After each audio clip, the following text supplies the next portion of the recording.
What's up, everybody? Welcome back to the Monday Night Wars. I'm Brett Mix from Outro Wrestling 101. Hit like and subscribe if you're enjoying these reviews. I enjoy putting them out there. I archive them from wherever you want to go back and relive the Monday Night Wars. This is week 97. Nitro beats Raw for the 60th week in a row. The scores were 3.9 for Nitro to Raw's 2.6 in the cable ratings. So Nitro won by over a 1.3. That's the difference. So through 97 weeks now in totality, Nitro has 78 wins. WWF has just 17 wins. And then there's 2 draws. So this is the winning week of Nitro. Again, it's week 97. And let's get to this week's show that went up against Raw and beat them by 1.3 ratings again. Show went live Monday, September the 15th, 1997, live on TNT from the Independence Arena in Charlotte, North Carolina, Flair Country. This is the night after Fall Brawl, where Flair was roughed up big time by Hennig, who turned his back and joined the nWo. We first see a picture of Ric Flair sedated with his injuries from a medical facility. Then they kick the show off this week with, rather than Pyro and Nitro Girls, with a very serious tone as they go right to the head table, broadcast table, and Schiavone says, getting into this profession, he was because of Ric Flair, and he's too emotional to call the action, so he takes off his headset. And Mike Tenay and Larry Zbyszko then have to commentate for the first hour until Heenan joins them, as Tony Schiavone just says he just can't do it. He just doesn't have enough emotion right now after seeing Ric Flair get his head bashed in. So he says he can't do it. Nonetheless, we do start the show Nitro, and we do start with some great wrestling with the Disco Inferno against Dean Malenko. The Man of 1,000 Holds came out, arm drag takeover, and then a running lariat. The Disco Inferno was grounded, but there's no wasted motion by Malenko. He rakes his eyes. He comes with the Oklahoma roll. He got hip lock, hip toss, arm drag takedown, side headlock takedown. Malenko went to dissecting the Disco Inferno after he limps around the ring, kicking his leg out of socket. Then the Texas Cloverleaf. Malenko wins the end at 4:12 with a power move before making the Disco Inferno taps out to the Texas Cloverleaf. I gave it 2.5 stars to open the show. 4 title matches advertised for this Nitro. The Faces of Fear take on Harlem Heat next with Jacqueline. Stevie Ray and Booker T don't connect on the headbutt attempt. Booker T gets a hot tag and comes in and dominates on the other big men. This is a big power-on-power type matchup for the Faces of Fear and Harlem Heat. Faces of Fear win in the end at 6:28 after a good back-and-forth power match. Tonga Death Grip gets him the victory as Meng had Booker in that Death Grip, but then he counted him for the win thanks to the Barbarian. 2 stars and 3/4 they give that second match for the Nitro. So far we got a really good rating and then another really good rating for TV matches. Mean Gene introduces DDP on the front entrance promo area. His Nitro girls, his wife Kimberly, was with Gene when they asked him. And he comes out for a huge pop. DDP says there's a disease out there and it's called Randy Savage. And he's been cured of it. But he challenges Macho Man in Vegas one more time at Halloween Havoc. He says he's got something for Savage to snack on. And he goes bang. So the fans cheer. Next up, once again, the returning Rey Mysterio Jr., who came back last week and put on an amazing match with Eddie Guerrero, is up next against Juventud Guerrera. This should be extra quick. Rey crashed down on the floor after a springboard attempt to Juventud, a springboard plancha. He tried to avoid the double countout. Juvi springboards into a powerbomb by Rey, who then springboards into the ring with a Hurricane Rana into a great cradle. At 7:03, Rey wins as he goes over another tough competitor since returning. Great match here. I rated it 3 stars and a quarter. Alex Wright then defended the TV title against Lord Steven Regal, a former champion. Regal with a monkey flip, then a snapmare to his feet. Lord Steven Regal drop kicks him out of the ring, and then he started to dance. Spring in after a shoulder block and near falls. Both men collide with one another. European uppercut by Regal until Alex Wright gets a waist lock and then an STF, but grabs onto the ropes. Off the other side, back to their feet, Lord Steven Regal gets hip tossed into the corner. Waist lock with a German suplex helps Alex Wright pin Lord Steven Regal. Solid match here. I give it 2.5 stars. So far, a theme on the night to have a pretty good quality match in the ring.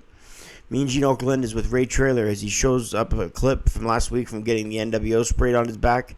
Traylor says to come back at the nWo. He said things with the nWo are in trouble as he's coming straight for them.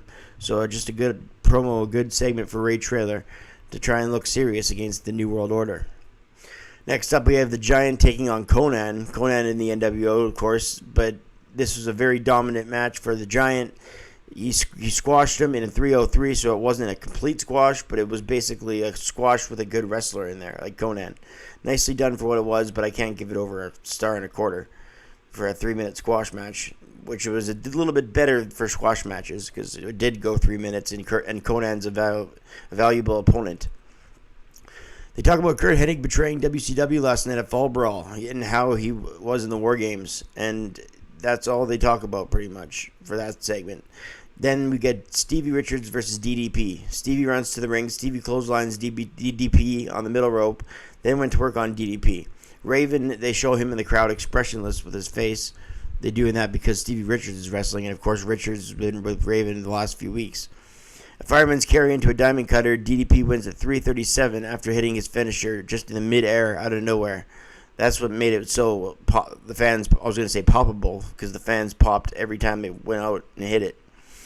DDP wins at 3:37 after with his finisher, back when finishers mattered, when it wasn't just roll-ups.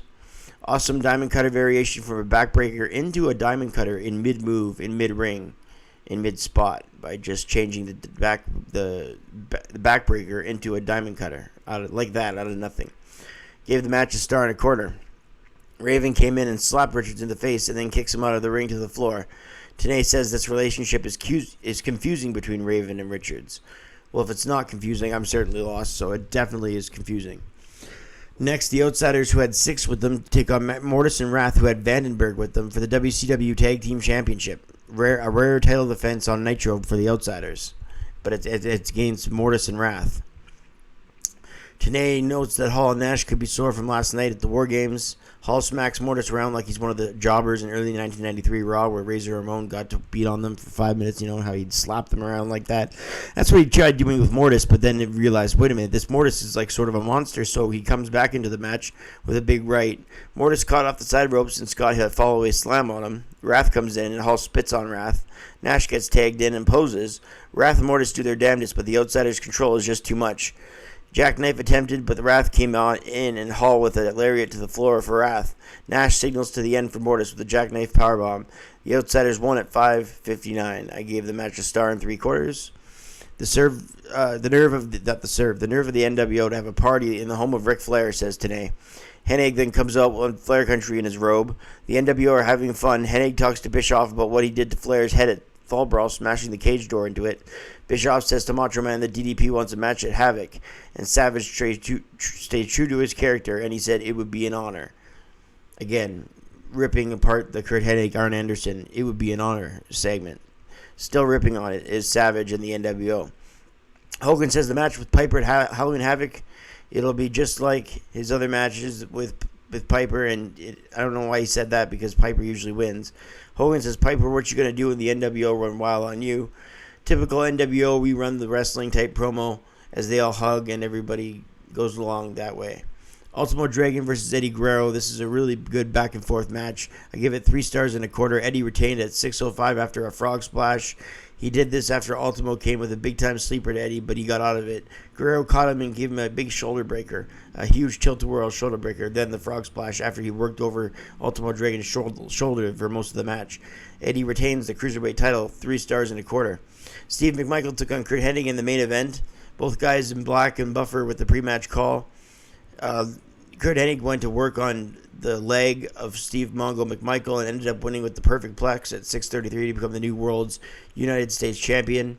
So good things for his career as soon as he signs with the nWo. He's a natural bad guy, as Curt Hennig. So having him as a face, you're kind of wasting his ability. I give that main event match 2 stars. They end the show with like the previous few weeks without chaos. They end it with just a new champion being crowned, and Curt Hennig as the nWo now has that title too. The world title, tag titles, now they have the U.S. title, as Curt Hennig of the nWo is the new champion. Out of 10, I give this Nitro an 8 because it had a ton of title matches, including a big switch with the title, a big title like the U.S. title, plus the quality matches were there with the Rey Mysterio, the Ultimo Dragon versus Eddie Guerrero match. Even the tag team power match was good. The WWF couldn't keep up with them at the time because of the cruiserweights, the in-ring action, the name power, and the nWo. All of this was too much for the WWF because Nitro won 3.9 to 2.6 again on this week, and it's the 60th week in a row they have beaten WWF. So who's going to come out better next week? Again, this Nitro scores 8 out of 10. Hit like and subscribe if you're enjoying these reviews. I'm Brett Mix, and I'm out.